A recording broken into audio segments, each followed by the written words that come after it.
जय हिंद प्यारे साथियों, आपका अपने परिवार dream academy by Ankit sir में हार्दिक स्वागत है। प्यारे मित्रों, लगातार हम जानते हैं, सभी साथी मित्र हमारे जितने भी हैं, हम लगातार 20 से 22 दिनों से लगातार केमिस्ट्री को पढ़ रहे थे।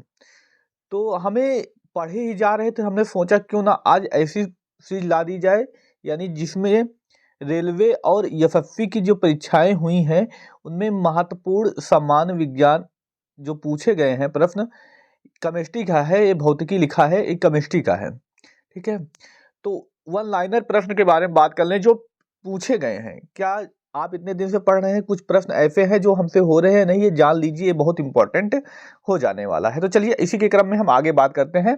आज बात करेंगे प्रश्न जो पूछे गए हैं।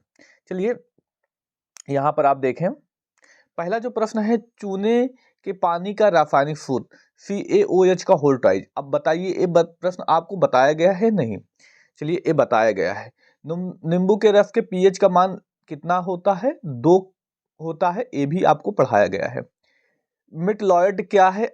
ये आवर्त सारणी आपको पढ़ाई गई नहीं? देखिए, ये प्रश्न पूछे गए हैं।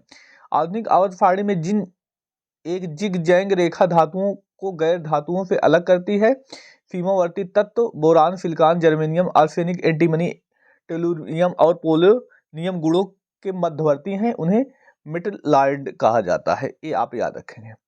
प्लास्टिक में किसका प्रयोग होता है? एथिलीन का प्रयोग होता है। मीथेन का प्रयोग CH4, ये भी बताया जा चुका है। केल्विन पैमाने पर पानी का हिमांक क्या होता है?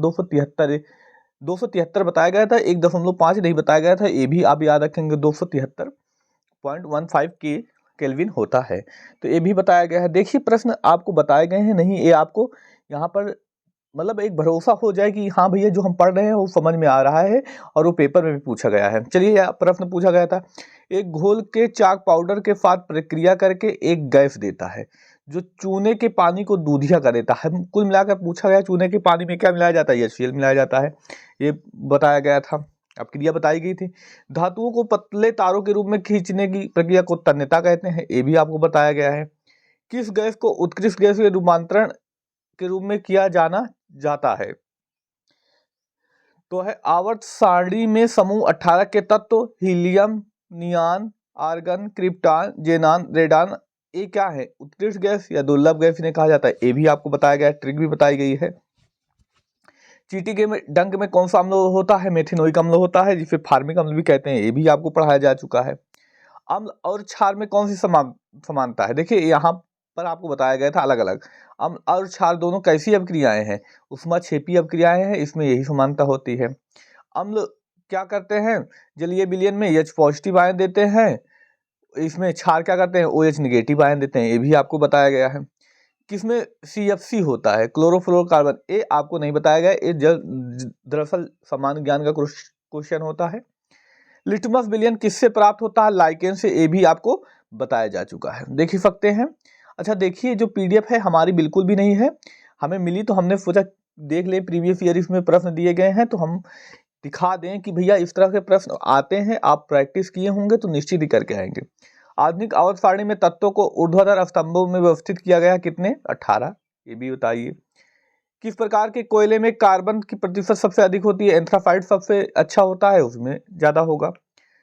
सहसंयोजक बंधन दो परमाणु के बीच इलेक्ट्रॉनों के बंटवारे से बनते हैं ताकि एक दूसरे पर पूरी तरह से भरे हुए हों, खोल में प्राप्त करके कर सकते हैं। सबसे बाहरी वाला हमने बताया था, सबसे बाहरी ही काउंट किया जाता है। मिट्टी का तेल लालटेन की बाती में ऊपर उठता है क्योंकि केशिका का, तो अभी ये नहीं बताया गया, अभी ये आपको आगे पढ़ाया जाएगा। प्रत्येक तत्व का एक नाम और एक अद्वितीय रासायनिक प्रतीक है, 3 कार्बन अणु। चीनी को अल्कोहल में बदलने की प्रक्रिया को क्या कहते हैं? किण्वन कहा जाता है। लैक्टिक एसिड में होते हैं 3 कार्बन अणु, ये भी आप याद रखें। देखिए, आप सोचिए, ये सब सारे प्रश्न आपको कराए जा चुके हैं। चलिए इसी क्रम में आप देख सकते हैं, बायोगैस एक उत्कृष्ट ईंधन है क्योंकि इसमें 70% क्या होता है? मीथेन होता है। विद्युत ऋणात्मक तत्व के रूप में जाना जाता है क्योंकि वे इलेक्ट्रॉनों के लाभ से ऋणात्मक आवेशित आयन बनाते हैं, कौन है? अधातु होते हैं। किसके मिलाने से शीतल पेय में फ्रिज मिलता है? Carbon dioxide. हल्की और गैर ज्वलनशील गैस होने के कारण गुब्बारे फुलाने के लिए उपयोग की जाती है, हीलियम गैस का उपयोग किया जाता है। कौन सा अम्ल आई वाष्प का घटक है? बोरिक अम्ल, ये भी याद रखेगा। फॉर्मल्डिहाइड का उपयोग होता है, कहाँ पर होता है? इत्र बनाने में, यानी सेंट जो आप सुनते हैं, परफ्यूम बनाने में इसका प्रयोग किया जाता है। देखिए इतने सारे प्रश्न दिए गए हैं, सब आपको बताए गए हैं, इसमें मतलब मैक्सिमम आपको पढ़ाए जा चुके हैं। 2-3 चैप्टर और बचता है, हम केमिस्ट्री उसके बाद पूरा कर देंगे। अगला है, चूने के पानी में कार्बन डाइऑक्साइड गैस प्रवाहित करने पर क्या बनता है? CaCO3 बनाने के कारण। चलिए, NaCl और NH4Cl के मिश्रण को अलग करने के लिए कौन सी विधियों का प्रयोग किया जाता है? ऊर्ध्वपातन। उस सोडियम यौगिक का नाम बताइए जिसका उपयोग पानी की कठोरता अस्थायी रूप से दूर करने के लिए किया जाता है। एक घोल में आयन सांद्रता है pH स्केल पर, pH स्केल पे ही तो मापी जाती है, तो वही बात कही गई। कैल्शियम ऑक्साइड का दूसरा नाम? क्विकलाइम। ये भाई हमने नहीं बताया था, इसको कहने के बाद नहीं, कैल्शियम ऑक्साइड। चलिए, 1817 में तत्वों के त्रिक समूहित करने वाले जर्मन रसायन कौन थे? ये डोबेनियर, हमने बताया था डोबेनियर का सिद्धांत, त्रिक सिद्धांत कहा जाता है। आयनिक यौगिकों का कौन सा गुण है? इसका गलनांक और क्वथनांक उच्च होता है। कौन सा तत्व कमरे के तापमान में एक तरल पारा और ब्रोमीन दो तत्व हैं? कौन सा एस्टर है? CH3COO C2H5, ये क्या कहलाता है? एस्टर कहलाता है। अभी हालांकि एस्टर के बारे में नहीं पढ़ाया गया है, इसके बारे में आगे हम बात करेंगे। देख लीजिए, आप जितना पढ़े हैं उसमें से कितने प्रश्न करते हैं वो आप बताइएगा। चलिए, तत्वों को पर आधारित आधुनिक आवर्त सारणी है, परमाणु क्रमांक पर आधारित आधुनिक है, बाकी सारी कितनी थी? परमाणु भार पर थी। किस पर थी? परमाणु भार पर। परमाणु भार के आधार पर व्यवस्थित किया गया था, आधुनिक वाली परमाणु क्रमांक के आधार पर व्यवस्थित किया गया था। किसकी है आधुनिक? तो किसने व्यवस्थित किया? तो मोजेले ने व्यवस्थित किया था, ये भी आपको बताया गया है। चलिए, कौन सा तत्व कमरे के तापमान पर एक विशिष्ट गंध के साथ हरे पीले रंग की गैस है? क्लोरीन गैस है। चांदी के आभूषण हवा के संपर्क में आने पर कुछ समय बाद काले हो जाते हैं, क्योंकि चांदी हवा में सल्फर के साथ प्रतिक्रिया करके सिल्वर सल्फाइड बनाती है, ये भी आप याद रख लें। प्रकाश संश्लेषण के लिए 4 आवश्यकताओं को शामिल किया गया है: क्लोरोफिल, सूरज की रोशनी, कार्बन डाइऑक्साइड और पानी। सेना नमक का खनिज का नाम हैलाइट। ब्लू बीटीएल का रासायनिक नाम कॉपर सल्फेट है। किस वैज्ञानिक ने आवर्त सारणी का आविष्कार किया? मेंडलीफ, द्विमित्रीय मेंडलीफ याद करें, थोड़ा यहाँ गला लिख बोला, मेंडलीफ होगा, ठीक है, इसको आप सही कर लें। किस वायु प्रदूषक को कालिक के रूप में जाना जाता है? कणिका तत्व को कालिक के रूप में जाना जाता है। अगला है, अगले की बात करें, माणिक रत्न का रासायनिक संरचना है एल्यूमिनियम ऑक्साइड। लेड की रासायनिक प्रतीक Pb है, तो कई बार आपको बताया गया, इंपॉर्टेंट कैटेगरी में इसको रखें। आवर्त सारणी में समूह नीचे जाने पर कौन सा गुण नहीं बदलता? संयोजकता नहीं बदलती, ये भी आपको बताया गया है। एल्यूमिनियम की सतह पर एल्यूमिनियम ऑक्साइड की एक मोटी परत बनाने की प्रक्रिया ताकि इसे जंग से बचाया जा सके, क्या कहलाती है? एनोडाइजिंग कहलाती है। क्या कहलाती है? एनोडाइजिंग कहलाती है। बिग बैंग सिद्धांत प्रतिपादित किया लॉर्ड लेमेंत्रे ने। पुरानी पुस्तकों में कागज को भूरा करने की प्रक्रिया को कहा जाता है फॉक्सिंग। बाती प्रकार के लाइटर में भरी जाने वाली गैस का नाम ब्यूटेन गैस है। क्लोरोफिल में कौन सा तत्व पाया जाता है? मैग्नीशियम पाया जाता है। आगे हम बात करते हैं। चलिए, अगला क्या है जो हमें पढ़ना? रेडियोधर्मी पदार्थ द्वारा उत्सर्जित विकिरण की मात्रा को पारंपरिक इकाई का उपयोग करके मापा जाता है, कौन सा? क्यूरी। मॉस्कोवाइट, पेमाटाइट और बायोटाइटी किसके अयस्क हैं? मीका के अयस्क हैं, इसको आप याद रखें। देखिए, कुछ तो हैं, मैक्सिमम तो पढ़ाए गए हैं, लेकिन कुछ ऐसे भी हैं जो भी पढ़ाए नहीं गए, कुछ चैप्टर कंप्लीट नहीं हुए और कुछ जनरल नॉलेज के तौर पे याद किए जाते हैं, तो ऐसे प्रश्न नहीं मिलेंगे। बाकी आपको बहुत अच्छे से जो है पढ़ाया गया है। जिंक सल्फेट हेप्टाहाइड्रेट का आमतौर कहा जाता है सफेद विरिडियोल। एनोड प्रक्रिया में किस एसिड का उपयोग किया जाता है? तनु सल्फ्यूरिक एसिड का। हीरे का शुद्ध कार्बन को बहुत उच्च दबाव और उच्च तापमान के अधीन करके संशोधित किया जा सकता है। क्लोरोफ्लोरोकार्बन से निकलने वाली गैस ओजोन परत के लिए हानिकारक होती है। कौन सी? क्लोरीन।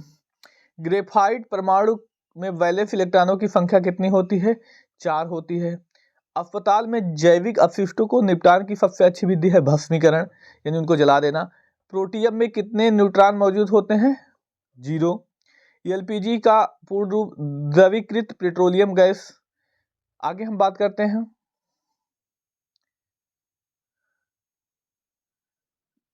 कौन सी गैस हवा में चांदी की वस्तुओं को काला कर देती है? अभी हमने बताया सल्फर। सोडा वाटर में कौन सी गैस पाई जाती है? तो कार्बन डाइऑक्साइड। इसको भी हमने बताया था कि सोडा वाटर में कौन सी गैस पाई जाती है। प्रकृति में पाए जाने वाले धातु के यौगिकों को क्या कहा जाता है? खनिज कहा जाता है। पानी में अघुलनशील पदार्थों के मिश्रण से भारी अघुलनशील घटकों के नीचे जमने को अवसादन कहते हैं। क्या कहा जाता है? अवसादन। उस वैज्ञानिक का नाम बताइए जिसने प्रस्तावित किया कि इलेक्ट्रॉन एक सकारात्मक क्षेत्र के अंतर्निहित हैं। जे थॉमसन है, इन्होंने भी बताया इलेक्ट्रॉन के बारे में। तो देखिए सारे प्रश्न मतलब मैक्सिमम प्रश्न पढ़ाए गए हैं, क्योंकि मैक्सिमम चैप्टर आपके कंप्लीट हो चुके हैं तो पढ़ाए गए हैं। चलिए यहाँ पर हम बात करते हैं अगले प्रश्न पर। कौन सा तत्व एक बहुमुखी तत्व है जो जीवित जीवों और हमारे द्वारा उपयोग में की जाने वाली कई चीजों को का आधार बनता है? तो कार्बन है। कार्बन सब में लगभग पाया जाता है। जिसका उपयोग पानी के शुद्धिकरण के लिए किया जाता है। किसका? फिटकरी। फिटकरी का उपयोग हमने बता ही दिया था। मनुष्य द्वारा बनाया गया पहला सिंथेटिक फाइबर कौन सा है? नायलॉन। किस कार्बनिक यौगिकों में प्रत्यय एल जुड़ता है? एल्डिहाइड। फास्फोरस की परमाणुविकता क्या है? टेट्रा परमाणु।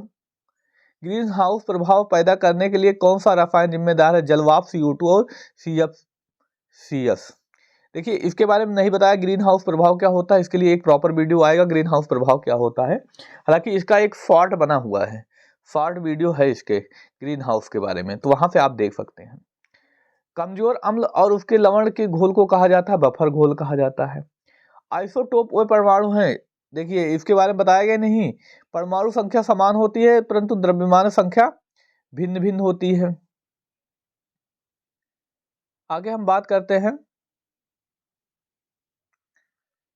मेटास्टेटिक के बोन कैंसर के उपचार के लिए किस रेडियो आइसोटोप का प्रयोग किया जाता है? स्टोटियम 89 का प्रयोग किया जाता है।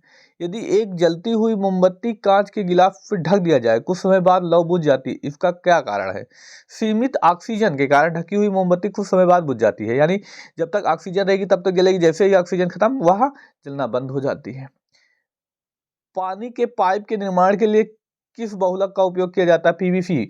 आप सुने होंगे पीवीसी पाइप, प्रचार उचार मूवी वूवी देखते होंगे तो वहां पर आता है पीवीसी पाइप, तो आप इसको तुक्के लगाकर भी कर सकते हैं। ग्लिसरॉल का आईयूपीएसी नाम क्या है? Propane 123 trio. एल्यूमिनियम के अयस्क को क्या कहा जाता है? बॉक्साइड। रोडियम का इलेक्ट्रॉनिक विन्यास क्या है? इलेक्ट्रॉनिक विन्यास हमने बताया है, तो आप इलेक्ट्रॉनिक विन्यास का जो है आप जाकर देखिएगा वीडियो, वहां से आपको पता चल जाएगा। स्पेशल उस वीडियो में केवल इलेक्ट्रॉनिक विन्यास ही बताया गया है, तो आप वहां से देखेंगे तब आपको पता चल जाएगा। चलिए आगे हम बात करते हैं। एक carbon credit 1000 kilogram carbon dioxide होता है। कौन सी महान गैस प्रकृति में रेडियोधर्मी है? रेडॉन। रेडॉन गैस हमने बताया था। ब्लीचिंग पाउडर का उपयोग किया जाता है पानी में कीटाणु रहित करने के लिए। ओवर अल्कोहल पेट्रोल और एथिल अल्कोहल का मिश्रण है। देखिए यहाँ पर और साड़ी का पहला तत्व कौन सा? हाइड्रोजन है। कौन सा एक तांबे का अयस्क है? मैलाकाइट है। चलिए जो निर्धारित करता है कि कोई रासायनिक प्रतिक्रिया नहीं हुई, आकार में परिवर्तन। बल्बों के इस्तेमाल होने वाले टंगस्टन के फिलामेंट का गलनांक कितना होता है? 3422 डिग्री सेल्सियस। ये भी आप देख सकते हैं। तो कुल मिलाकर देखा जाए तो काफी प्रश्न ऐसे मिले हैं जिसमें यह पढ़ाया गया है। तो बाकी ऐसे ही हम 100 तक प्रश्न कंप्लीट कर देते हैं। चलिए प्रकाश संश्लेषण प्रकाश की उपस्थिति में होता है। किस रंग की प्रकाश सीमा प्रकाश संश्लेषण की दर सबसे कम प्रभावित करती है? हरे को। लोहे में जंग लगने और क्षरण से बचाने के लिए इलेक्ट्रोप्लेटिंग में किस धातु का उपयोग किया जाता है? जस्ते धातु का प्रयोग किया जाता है। स्वच्छ विकास तंत्र कार्यक्रम का उपयोग डॉट डॉट को कम करने के लिए किया जाता है ग्रीन हाउस गैस उत्सर्जन। चलिए आगे हम बात करते हैं। यहाँ पर यहाँ पर गर्म करने पर कैल्शियम कार्बोनेट को का कैल्शियम ऑक्साइड में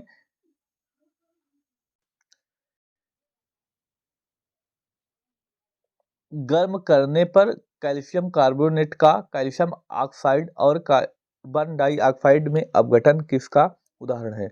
उसमें अपघटन का। हालांकि अभी हमने अपक्रियाएं नहीं पढ़ाई हैं, अपक्रियाओं की क्लास हम अगले ही लेकर आते हैं, उसमें सारी अपक्रियाओं को कवर कर लेंगे।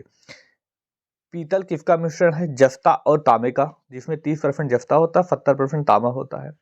परमाणु हथियार में उपयोग किए जाने वाला सबसे पहला आम समस्थानिक यूरेनियम था, दूसरा कौन सा था? प्लूटोनियम था। तो आप इसके बारे में जानते हैं, ये कहाँ? हिरोशिमा, जापान में हिरोशिमा और नागासाकी पर गिराया गया था। नायलॉन और पॉलिएस्टर जैसे फाइबर जो रासायनिक पदार्थों के बने होते हैं, सिंथेटिक फाइबर कहा जाता है। एक क्षारीय घोल का नाम बताइए। Sodium hydroxide. कमरे के तापमान पर एक विशिष्ट गंध वाली हरी पीली गैस कौन सी होती है? तो क्लोरीन होती है। एक उभयधर्मी ऑक्साइड का नाम बताइए। Zinc oxide. जिंक ऑक्साइड है। उभयधर्मी ऑक्साइड के उदाहरण जिंक ऑक्साइड और एल्यूमिनियम ऑक्साइड, ये दो होते हैं, तो इसको भी आप याद रखें। आज के हम आखिरी प्रश्न बात करते हैं, बाकी इसके लिए और प्रॉपर क्लास लाएंगे जब थोड़ा सा और हम बढ़ा देंगे। कार्बन और नमी की मात्रा के आधार पर कोयले की उच्चतम और निम्नतम गुणवत्ता क्रमशः कौन सी है? एंथ्रेसाइट उच्चतम है, लिंगाइट कौन सी है? निम्नतम है। तो आज आपको जो बताए गए 100 प्रश्न बताए गए। कितने प्रश्न? तो आप देख सकते हैं 100 प्रश्न आपको बताए गए। 100 में अगर हम बात करें तो लगभग 70% प्रश्न ऐसे थे जो आपको पढ़ाए गए हैं। अब इसमें से बचते 20 प्रश्न हैं, 3-4 चैप्टर जो 30 प्रश्न बचते जो हैं। अभी हम बात करेंगे 30 प्रश्नों के बारे में। तो अभी हम पढ़ेंगे, अभी हमारा 5 से 6 चैप्टर बचा हुआ है। 5-6 चैप्टर जब हम पढ़ लेंगे तो जो 30% प्रश्न बचते हैं, तो 30% प्रश्न को भी हम कवर कर लेंगे। हाँ, हो सकता है 95% कवर हो, 5% बच जाता है। 5% इसलिए बच जाता है, कुछ ऐसे प्रश्न होते हैं जिनको जनरल नॉलेज के तौर पर हमें पढ़ना होता है, तो उसके लिए भी हम 1-2 क्लास ले लेंगे तो वो आपके 100% प्रश्न कवर हो जाएंगे। तो हमारा जो टारगेट है ग्रुप डी के लिए, रेलवे ग्रुप डी के लिए, तो हम बात करेंगे, हम रेलवे ग्रुप डी और एनटीपीसी 2 टारगेट हम लेकर चल रहे हैं। बाकी हमारा और कोई टारगेट नहीं है। इसमें टारगेट है अगर अब 25 प्रश्न आते हैं तो जिसमें से 7 से 8 प्रश्न केमिस्ट्री के होंगे। ये 7 से 8 प्रश्न में 5+ प्रश्न आप करके आए। अगर 5+ प्रश्न करके आते हैं तो बहुत अच्छा है। 7-8 प्रश्न निश्चित ही आएंगे। हो सकता है यह संख्या 9 भी हो जाए, मतलब कि 9 हो जाती है तो आप ये मान के चलिए 7 प्रश्न तो आराम से करके आएंगे, तो इतना इनफ है आपके लिए सिलेक्शन के लिए। जैसा कि अभी आपने देखा रेलवे एलपी का एग्जाम आया, इतनी कटाव भी नहीं गई है, बहुत ज़्यादा कटाव नहीं गई, तो ऐसे ही रह सकता है। बाकी आप क्या सोचते हैं, आप अपनी राय दे सकते हैं। आपके लिए कमेंट बॉक्स खुला है। मिलते हैं अगली क्लास में। धन्यवाद। जय हिंद।